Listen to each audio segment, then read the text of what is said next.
Welcome to Chillin' 101. We hope this video helps. You begin by creating or signing into your NVIDIA developer account. This is required to request API access. Once done, verify your email and phone, and add a payment method if prompted so entitlements can be granted. Make sure to select the correct organization and name the project clearly, because keys link to projects.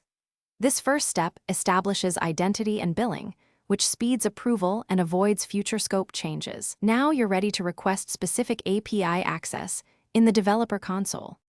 You now request the actual API product inside the developer console, choose the model or endpoint you need, and set scopes that match your project.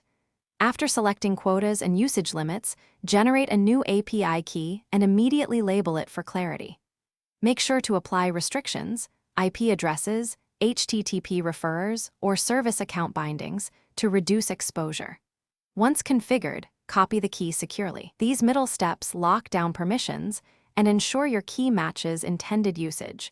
Minimizing accidental overuse, you finish by placing the key in a secure store, environment variables, a secrets manager, or encrypted vault, and then run a minimal test request to confirm access and correct scopes.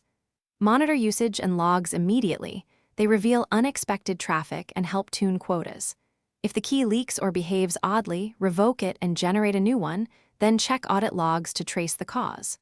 One troubleshooting tip: if requests fail, confirm project billing and API quota status before rewriting code, since those are common blockers.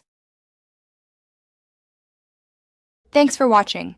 Consider subscribing if we helped you.